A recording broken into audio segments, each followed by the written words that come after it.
Good morning, my dear students. Today I am back again here with a new lecture for class 5th. Subject English Reader, lesson number 2, and this is lecture number 1 of your book Essence. As I already posted lecture number 1.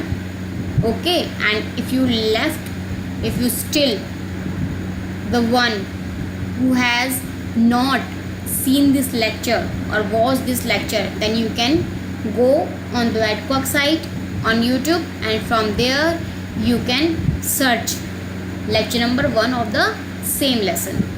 And today's topic that we are going to take is book exercise of Steve Jobs lesson, A Great Visionary. A Great Visionary means एक महान दूरदर्शी, means जो बहुत दूर की सोचते हैं, या फिर who thinks about the future, who plans for the future, who have a person who has plans for future. बहुत सारे plans होते हैं future के लिए, that is visionary, and the Steve Jobs was a visionary. Contents means the things that are given in the lectures. In this lecture, question answers, language smart, word smart, followed by homework and previous homework solution. These things you will be getting in today's lecture. I am not going to waste your much time here, so these things are very familiar for you. So let's move. So here the book exercise starts. Show what you know. From here the book exercise start. You can look a while in your book also. This is given in your book. A part, answer the following questions by choosing the correct option. Means आपको ये answer करना है, correct option को choose करना है इसमें से. What device did jobs invent while on the hospital bed. Hospital bed पे थे तो उन्होंने कौन सा डिवाइस इन्वेंट किया था, कौन सा यंत्र इन्वेंट किया था, उन्होंने बनाया था. Options are a device to hold the iPod in bed, second is a device to hold the iPad in bed. That is iPod and iPad, difference होता है दोनों में, you can check. A device to hold the smartphone easily. So which is the correct option? Tell me. Then I will tell you answer. Tell. You can tell the answer to your sister, either to your mother or father, the people who is sitting beside and behind you or next to you. You can tell them answers. Okay, the correct answer is that it is given in the last line. Means before we complete the lesson, that is given over there. So the correct answer is a device to hold the iPad in bed. मतलब एक device जो क्या hold करता है, iPad hold करता है. iPad को ताकि अगर मैं अपने वहाँ जा रही हूँ, अगर तो हॉस्पिटल में जा रही हूँ, तो वहाँ पे अपना iPad में रख सकूँ, तो उसके लिए एक डिवाइस उन्होंने इन्वेंट किया. Okay, answer the following questions. अब इनके आंसर देने आपको बेटा. First question is who was Steve jobs. Steve jobs कौन थे? You know the answer very well because I already taught you this lesson and I hope you read this lesson yourself also to so that you can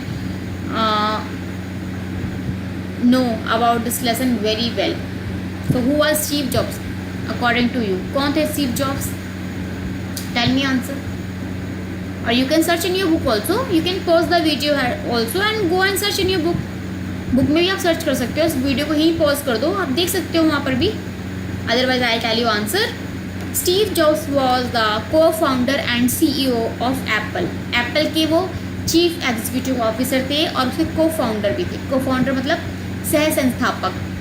अपने friend के साथ में उन्होंने क्या करा था, एसोसिएट होकर उन्होंने एक कंपनी सेटअप की थी एप्पल, जिसकी वो चीफ एग्जीक्यूटिव ऑफिसर थे, जो चीज़ मतलब वो सारी चीज़ों को वो मेंटेन करते थे, वो मैनेज करते थे. Second question, what type of student was Steve jobs. Steve job कैसे स्टूडेंट थे? Steve jobs was a prankster. This answer is enough. Steve job क्या थे? एक प्रैंकस्टर थे. अब प्रैंकस्टर क्या होता है, मैंने आपको बताया था आंसर में, सॉरी वर्ड मीनिंग में. Prankster a person who always plays jokes on others, जो दूसरों पर जोक बनाते हैं, शरारती जो होते हैं, मजाक बनाते हैं, दैट इज प्रैंकस्टर. तो Steve Jobs was a prankster. इतना ही आंसर बेटा इनफ है. Steve Jobs was a prankster, that is enough answer. Okay. Why did the administrators want to push the Jobs ahead to high school. जो admin part था school का, जो principal vice principal थे या फिर committee member थे, वो क्यों चाहते थे कि स्टीव जॉब्स वो हाई स्कूल तक पढ़े या हाई स्कूल को भी ज्वाइन करें? क्यों चाहते थे वो? ऐसे उनके अंदर क्या क्वालिटी थी जिसकी वजह से जो वहाँ के एडमिनिस्ट्रेटर थे वो चाहते थे कि वो स्टीव जॉब्स हाई स्कूल भी पढ़ें, मतलब 10th भी करें आगे चल के? ऐसे क्या क्वालिटीज़ थी उनकी, बताओ? That you have read also, ये भी आपने पढ़ा हुआ है। So correct answer is the administrators wanted to push the Jobs ahead to high school because he was a bright student, क्योंकि वो एक होनहार विद्यार्थी थे, एक ब्राइट स्टूडेंट थे, एक इंटेलिजेंट स्टूडेंट थे।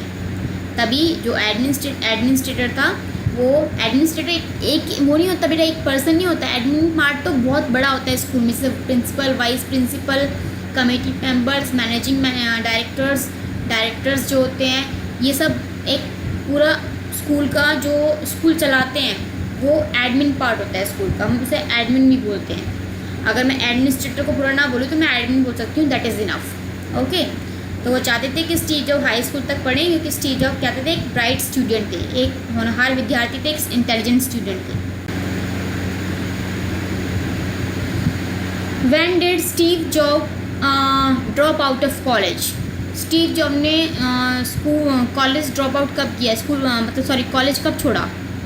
कौन सी ईयर में छोड़ा? टाइम पूछा है। व्हेन मतलब कब, टाइम बताना है हमें कब। टाइम का मतलब ये नहीं है at 5 o'clock 6 o'clock, no, means in which year. So the answer is Steve Jobs dropped out of college in 1972 only after 6 months। 6 महीने के बाद ही, 6 महीने तक उन्होंने पढ़ा, वहाँ पे पढ़ाई करी, and then he dropped out of college था। उसके बाद उन्होंने 1972 में कॉलेज ड्रॉप आउट कर दिया। ओके, कॉलेज छोड़ दिया। कब? इन 1972। यहाँ पे डिड आया है तो मैंने ड्रॉप में मतलब ईडी लगाया है, पास्ट फॉर्म लगाई है मैंने। Okay, when why did Jobs come to India? कब और क्यों जॉब इंडिया में आए? इंडिया में भी आए थे, बताया था मैंने आपको क्यों आए थे वो और कब आए थे। Jobs came to India 1974 in search of spiritual enlightenment. आध्यात्मिक ज्ञान प्राप्त करने के लिए, आध्यात्मिक ज्ञान लेने के लिए वो इंडिया में आए थे 1974 में, 1974 में आए थे वो। ठीक है, कब आए थे? 1974 में। 1972 में जब वो उन्होंने कॉलेज छोड़ा था, उसके बाद में ही worked as a technician also in Los Gatos in California. मतलब लॉस गैटोस वहाँ पे एक टाउन है छोटा सा, जैसे पटौदी टाउन है वैसे लॉस गैटोस टाउन है कैलिफोर्निया में। वहाँ पे उन्होंने एज अ टेक्नीशियन वर्क किया था अटारी इनकॉर्पोरेटेड में, मैंने आपको बताया भी था ये वाली बात। So he came to India 1974 in search of spiritual enlightenment, आध्यात्मिक ज्ञान के लिए। स्पिरिचुअल मतलब आध्यात्मिक, एनलाइटमेंट मतलब ज्ञान, आध्यात्मिक ज्ञान के लिए वो इंडिया में आए 1974 में। Name the person who founded Apple computers. Apple computer किसने ढूंढा? Jobs, Wozniak and Ronald Wayne founded Apple computers. इन तीनों ने ढूंढा था। कहाँ पे? In the garage of Steve Jobs parents. Steve Jobs parent के गैराज में ये कंप्यूटर पड़ा हुआ था, एप्पल कंप्यूटर, और इन तीनों ने ढूंढा। कौन कौन थे वो? Jobs, Steve Jobs, Wozniak, Steve Wozniak and Ronald Wayne. इन तीनों ने वहाँ पे क्या ढूंढा? एप्पल कंप्यूटर ढूंढा। After Apple which company did Steve Jobs start? जब उन्होंने अपनी कंपनी से उनको रिज़ाइन करना पड़ा था, when he had to resign from Apple company from his post as a CEO because he had a very big or means very high level competition with IBM in America. At that time he had to resign from his post as a CEO from his own company. Why? You know this very well, because he couldn't means compete with IBM, क्योंकि वो IBM के साथ compete नहीं कर पाए थे। और उसके बाद उनको अपनी कंपनी से एज अ CEO उनको वहाँ से रिज़ाइन करना पड़ा था। उसके बाद उन्होंने कौन सी कंपनी स्टार्ट की थी? एप्पल के बाद में बताया था मैंने आपको नेम उस कंपनी का, that is Steve Job started a new company called Next Apple Incorporated. After Apple के बाद में नेक्स्ट एप्पल इनकॉर्पोरेटेड कंपनी उन्होंने स्टार्ट की थी बेटा। What qualities of Jobs help him to become a successful all over the world, ऐसी कौन सी qualities हैं जो जिन्होंने जॉब को एक सक्सेसफुल मैन बनाया पूरी दुनिया में, ऐसी कौन सी क्वालिटीज़ इन्होंने उनको हेल्प करी सक्सेसफुल मैन बनाने के लिए। क्वालिटीज़ तो उनकी थी, उन क्वालिटीज़ की बेस पे ही become a very successful man in all over the world. And what were that qualities are many and you can write quality according to your will also. यहाँ पे ही नहीं कि मैम ने जो क्वालिटीज़ लिखी है हमें वही क्वालिटीज़ को क्रैम करना है, रटना है और वही लिखना है। No, it is your wish, your will, you can do work according to your will here. यहाँ पे अपने विल के अकॉर्डिंग आप काम कर सकते हो। अकॉर्डिंग टू मी जो मुझे लगी उनकी क्वालिटीज़, तो I am writing here. The answer is तो qualities which help him to become successful, जो उन्होंने सक्सेसफुल बनाने के लिए उनको जो क्वालिटीज़ थी वो कौन सी क्वालिटीज़ थी। पैशनेट, पैशन था उनके अंदर, जज्बा कोई काम करने का। कॉन्फिडेंट थे वो, बहुत ज़्यादा कॉन्फिडेंट थे।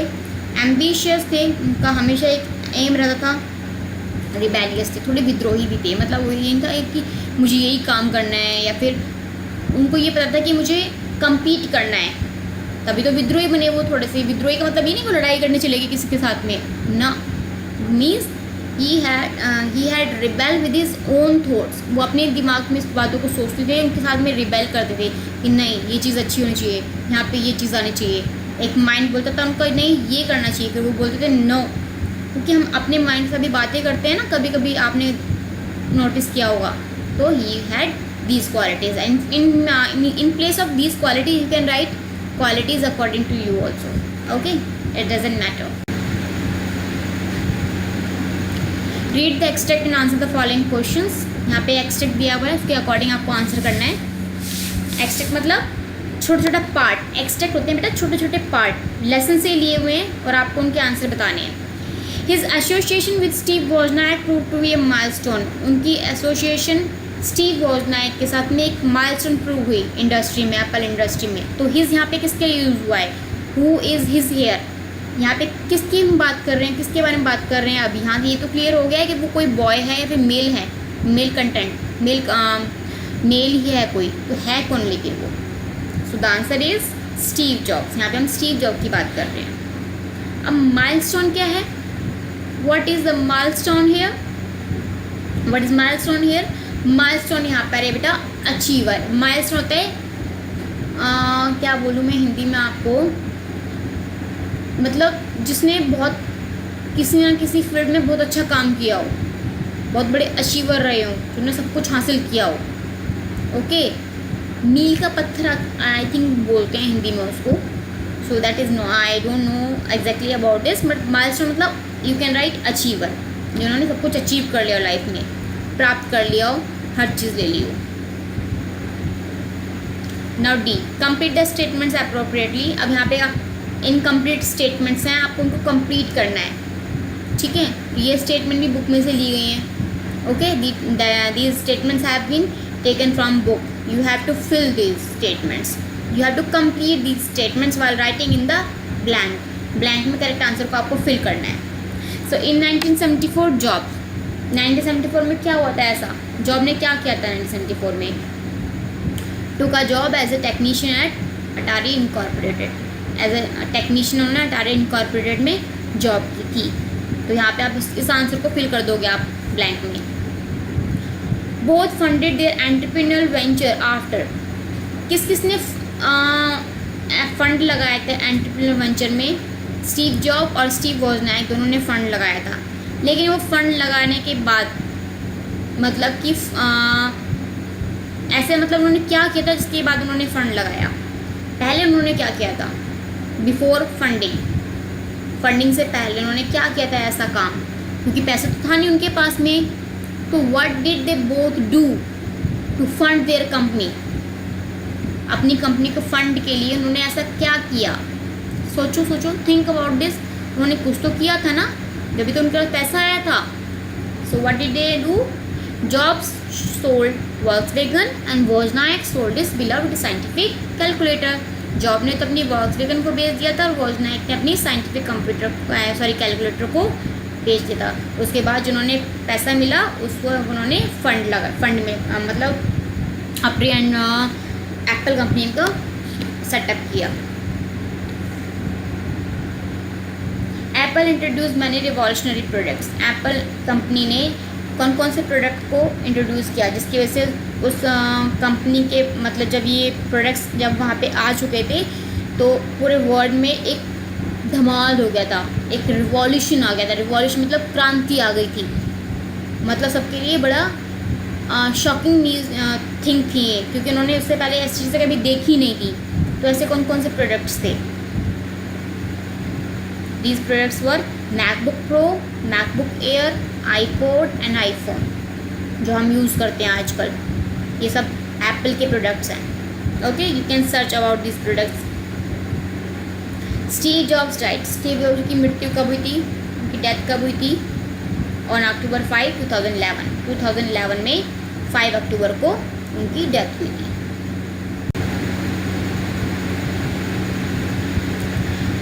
अब ये बेटा right the years when Steve jobs receive the following awards and honours. अब यहाँ पे ईयर लिखने हैं आपको जब उन्होंने कौन कौन से ऑनर्स और अवार्ड को रिसीव किया था।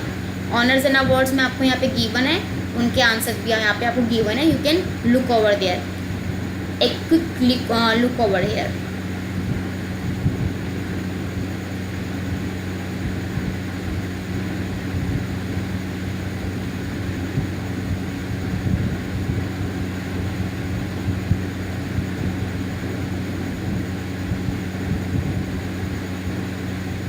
सो दीज यू कैन लर्न, ये आपको सिर्फ लर्न करने, क्रैम कर सकते हो आप इनको तो आप रट सकते हो क्योंकि ये क्रैमिंग के लिए ही है।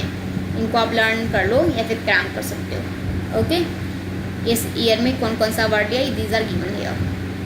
Next,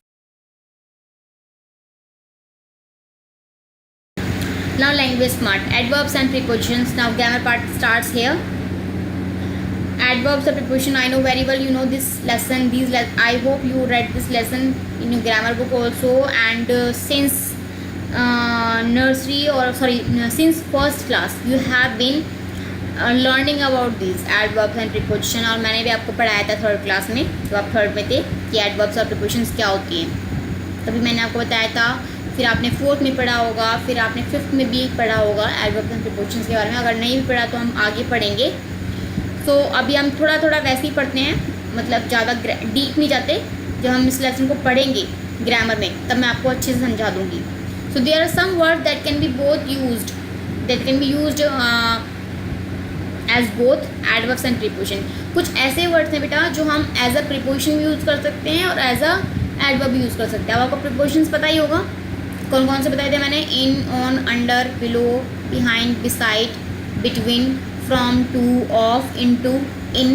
so these are prepositions. इनको हम एज अ एडवर्ब भी यूज़ करते हैं, मतलब कुछ इन चीज़, सारे नहीं, कुछ इनमें से जिसको हम एज अ एडवर्ब भी यूज़ करते हैं।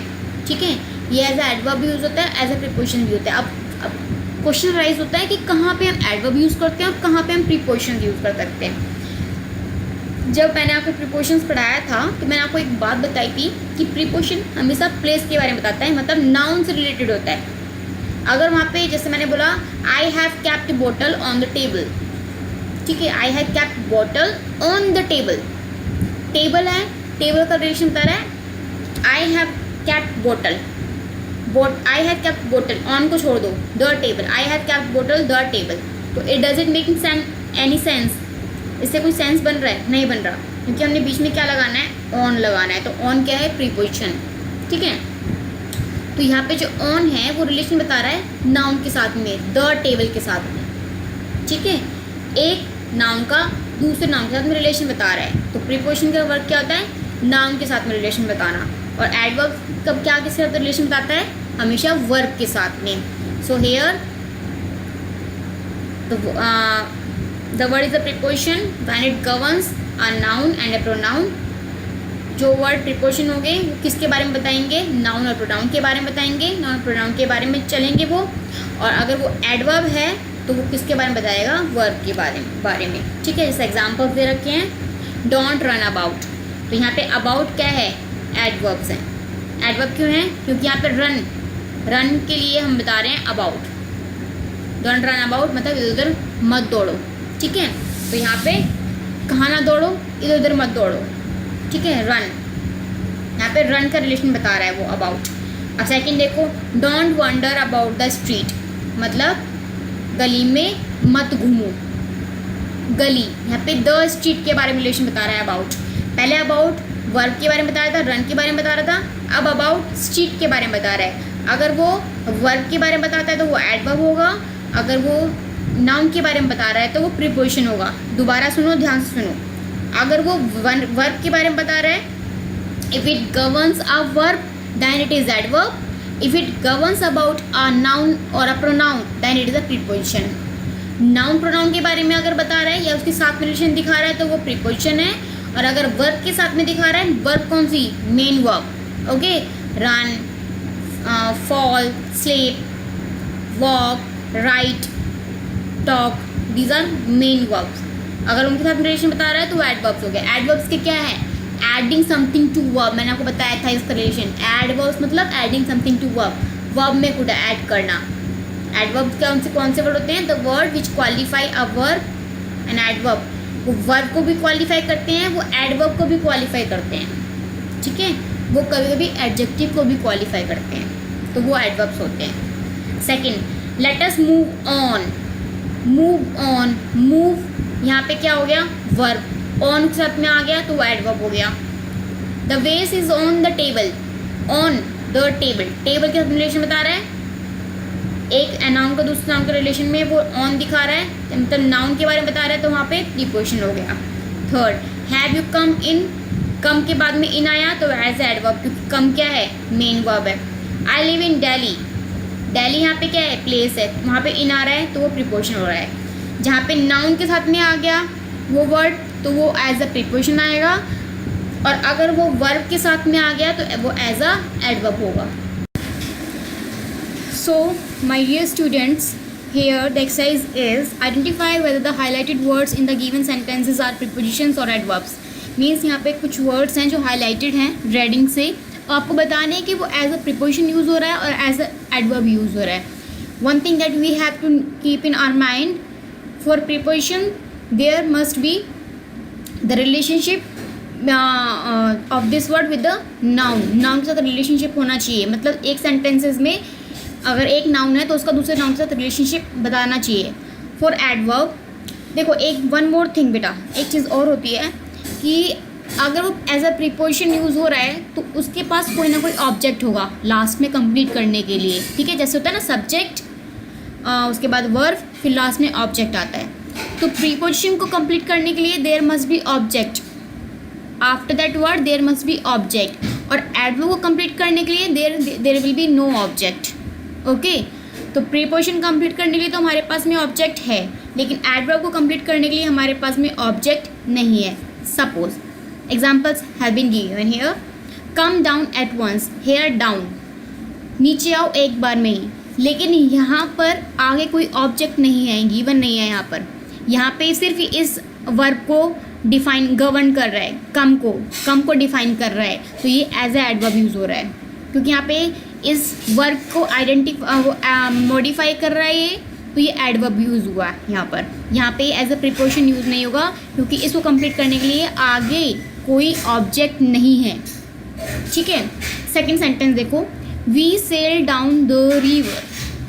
अब यहाँ पर सेंटेंस वी से स्टार्ट हो रहा है और ख़त्म कहाँ पे हो रहा है, ये रिवर पे, मतलब डाउन के बाद में द रिवर, जो रिवर है वो नाउन भी है और सेकंड वो एज अ ऑब्जेक्ट भी यूज़ हो रहा है। यहाँ पर ये ऑब्जेक्ट है बेटा, the river.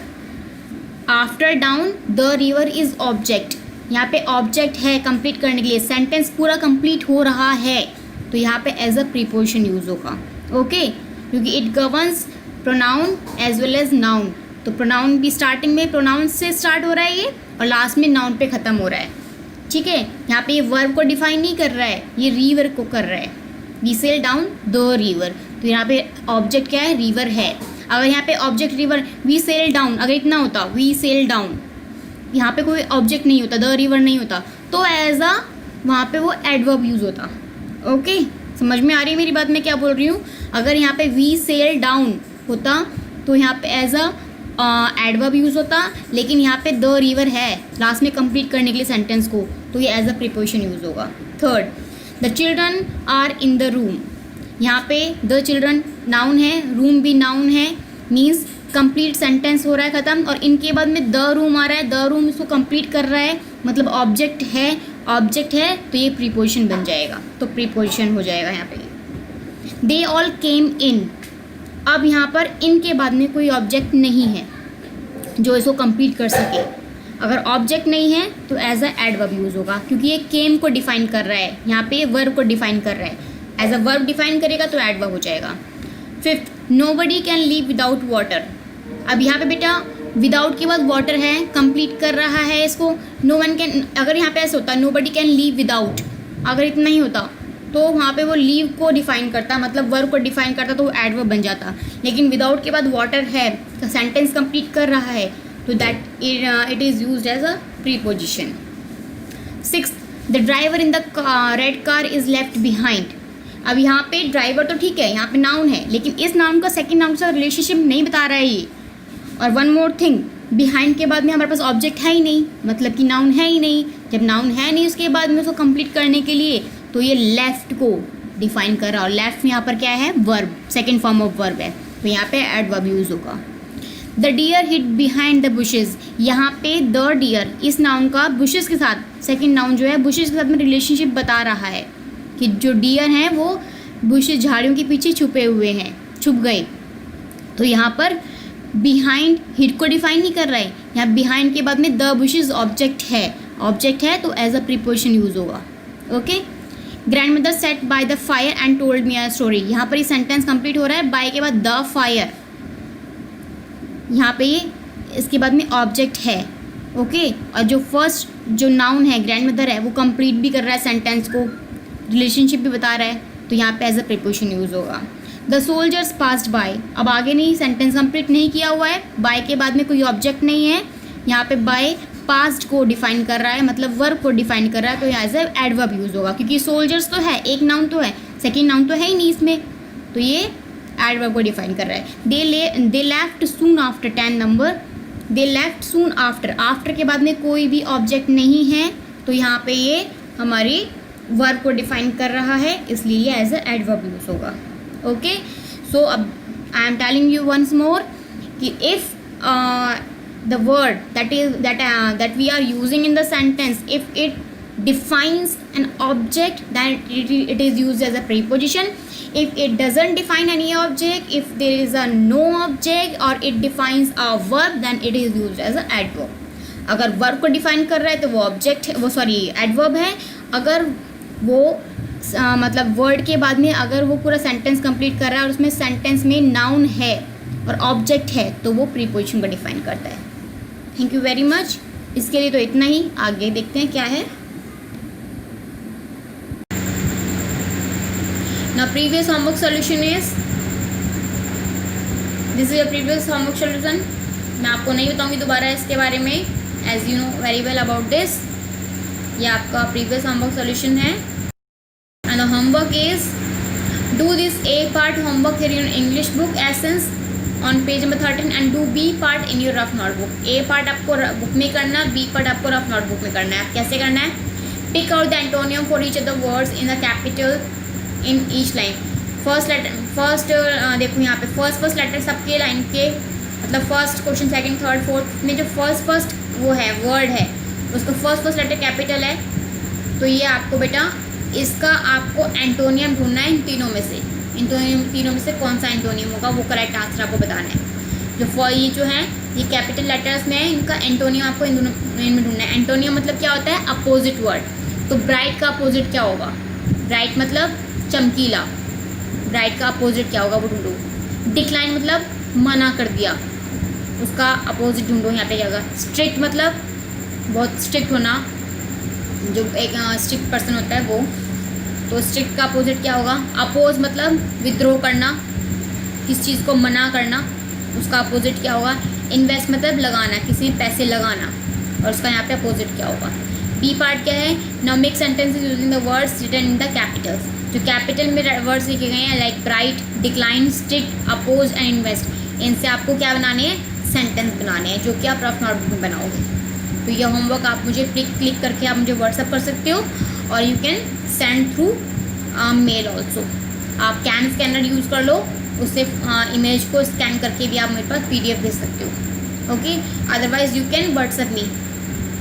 Thank you so much for watching this lecture, and tomorrow again, means day after tomorrow, I'll come again with a new lecture, means with the summary lecture of the same lesson.